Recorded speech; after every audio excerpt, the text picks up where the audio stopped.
Laying plans. Sun Tzu said, "The art of war is of vital importance to the state. It is a matter of life and death, a road either to safety or to ruin. Hence, it is a subject of inquiry which can on no account be neglected." The art of war, then, is governed by 5 constant factors to be taken into account in one's deliberations when seeking to determine the conditions obtaining in the field. These are 1. The moral law, 2. Heaven, 3. Earth, 4. The commander, 5. Method and discipline. The moral law causes the people to be in complete accord with their ruler, so that they will follow him regardless of their lives, undismayed by any danger. Heaven signifies night and day, cold and heat, times and seasons. Earth comprises distances, great and small, danger and security, open ground and narrow passes, the chances of life and death. The commander stands for the virtues of wisdom, sincerity, benevolence, courage, and strictness. By method and discipline are to be understood the marshalling of the army in its proper subdivisions, the graduations of rank among the officers, the maintenance of roads by which supplies may reach the army, and the control of military expenditure. These 5 heads should be familiar to every general. He who knows them will be victorious. He who knows them not will fail. Therefore, in your deliberations, when seeking to determine the military conditions, let them be made the basis of a comparison. In this wise: 1. Which of the 2 sovereigns is imbued with the moral law? 2. Which of the 2 generals has most ability? 3. With whom lie the advantages derived from heaven and earth? 4. On which side is discipline most rigorously enforced? 5. Which army is stronger? 6. On which side are officers and men more highly trained? 7.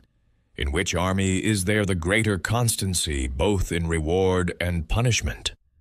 By means of these 7 considerations, I can forecast victory or defeat. The general that hearkens to my counsel and acts upon it will conquer.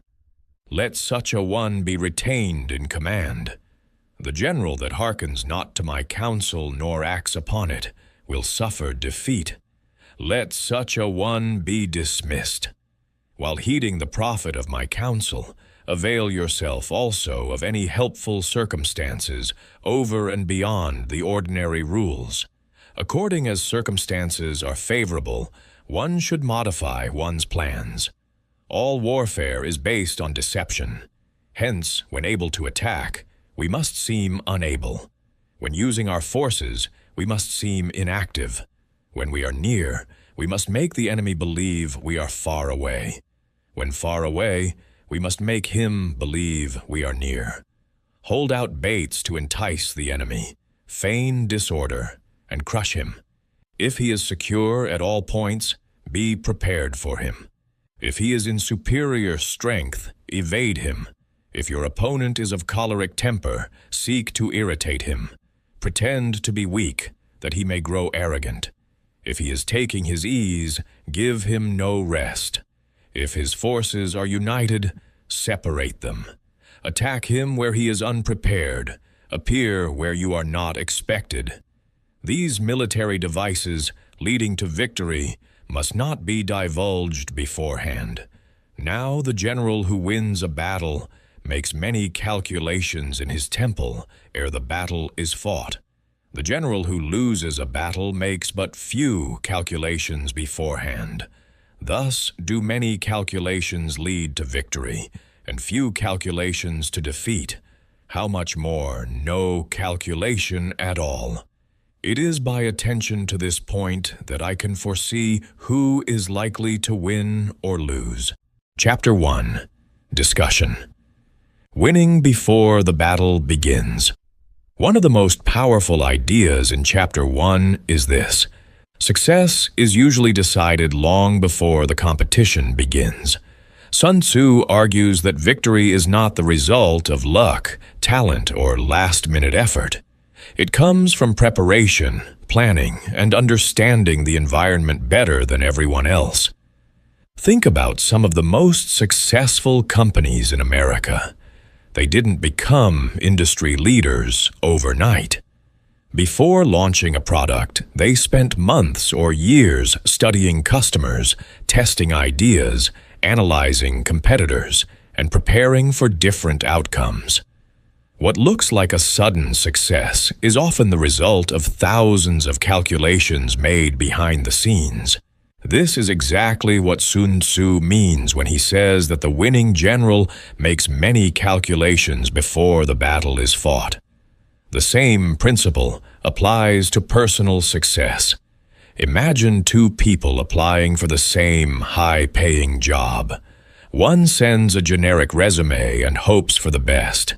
The other researches the company, studies the industry, practices interview questions, and prepares examples of past achievements.